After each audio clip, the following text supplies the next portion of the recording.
Certains clubs de football algériens importent des joueurs, importent des entraîneurs. C'est quasiment de l'importation. Ils importent. Ils engagent, on va dire, des joueurs étrangers, des entraîneurs étrangers, ou bien des entraîneurs algériens, des joueurs algériens, mais qui sont des résidents fiscaux à l'étranger. Ils résident en France, en Suisse, au Canada, aux États-Unis, en Allemagne, donc il doit être payé dans la monnaie de son pays de résidence. Okay? Donc il doit être payé en dollars, en euros. Pour le cas, par exemple, du Mouloudia d'Alger et de la JSK, ils engagent des joueurs étrangers. Hein. Je suppose qu'un joueur africain, parce qu'il n'y a pas de joueurs européens, du moins, il y a quelques joueurs européens d'extraction algérienne qui peuvent jouer en Algérie. Mais le gros vient des pays voisins, hein, du Mali, du Niger, du Tchad, du Burkina. Hein. On va supposer qu'ils sont engagés pour 2 saisons à 500 000 euros ou bien à 500 000 dollars par année. C'est-à-dire, après 2 ans, ils touchent 1 million d'euros ou 1 million de dollars. OK? Qui paye ce million de dollars ou ce million d'euros? Qui le paye? C'est la Banque centrale qui ordonne au CPA de lui faire un transfert dans son pays d'origine ou bien dans un pays convenu. Par exemple, en Suisse. Qui les paye? Est-ce que c'est l'argent du président de la JSK ou du Mouloudia? Non, ça ne peut pas être ça.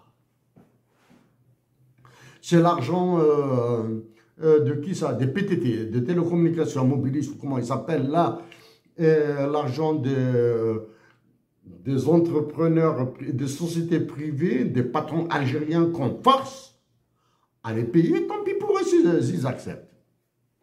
Tant pis pour eux, là. Qui les paye? Combien d'équipes algériennes de football sont habilitées sont capables d'engager des joueurs africains, autres qu'algériens, marocains et tunisiens. Autres qu'algériens, ça peut être des joueurs marocains ou tunisiens. Combien d'équipes algériennes sont capables? Est-ce que l'équipe d'Akbou où j'ai étudié, Akbou, c'est la plus belle ville du monde pour moi. Est-ce qu'ils peuvent engager un joueur du Tchad? Bien de la République centrafricaine? Si oui, qui paiera le montant du transfert? Ok? Et du moins, le montant du contrat, pas un transfert. Est-ce que ces contrats sont un canal pour la corruption et la fuite de capitaux? Oui. Je suis président d'un club, de la JSK, du Mouloudia d'Alger, de l'USMA d'Alger, du CRB peut-être. Je suis président. Je dis, je vais aller voir un truc par les réseaux mafieux, un petit réseau mafieux, là, de la contrebande des joueurs, etc. De la traite des humains. Oui, d'accord. Ouais, jeune homme, même si tu ne sais pas,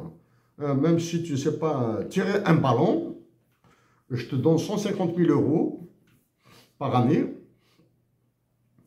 Je te verse, première tranche, 50 000 euros, tu me les reverses en Suisse, aux Seychelles, à Jersey, aux Émirats Arabes Unis, tu me les verses. Je te verse, première tranche, 50 000 euros. Et tu me les verses dans mon compte à moi. Ça va faire un truc, HSBC, etc., Barclays, etc. Ça va atterrir dans mon compte à Dubaï. Ensuite, une fois cette opération réalisée, je te promets tes 100 000 euros à toi, dans ton compte en Suisse, ou bien au Luxembourg, ou bien aux Bahamas, ou bien aux îles Seychelles. Hein. Les Seychelles sont un paradis fiscal. Ça, c'est un exemple sur la JSK. Ça, c'est les réserves internationales. Hein. Donc, j'ai commencé à toucher au mec de la Banque d'Algérie.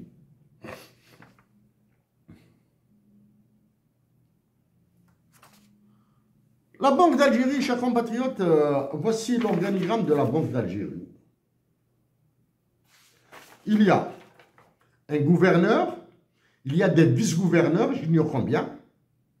Il y a un secrétaire général du Conseil monétaire et bancaire. Il y a un secrétaire général de la commission bancaire. Conseil et commission, quelle est la différence? J'ignore. Il y a un service d'audit interne. Il y a une direction de la communication, merci. Il y a un secrétariat général. Il y a un directeur des services juridiques. Ah, ça fonctionne à fond, hein, avec les procès, les différents, avec l'OMC, avec le CIRDI, avec le Club de Paris, le Club de Londres, etc. Et il y a combien de directeurs généraux?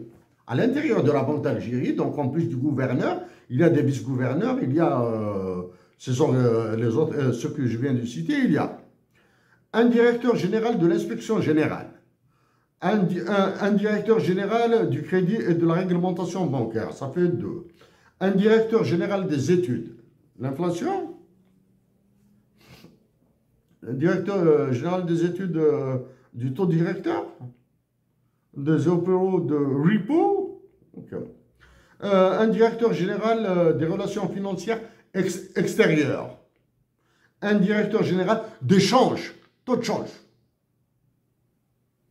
un directeur général de la caisse générale. Caisse générale, est-ce que c'est une caisse de compensation? Est-ce que c'est ce qu'on appelle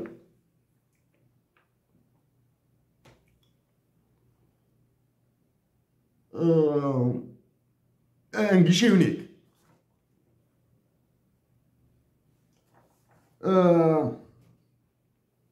Il y a un directeur général de l'hôtel des monnaies. Là, on fabrique de l'argent. Je vais venir sur la fabrication de l'argent, là.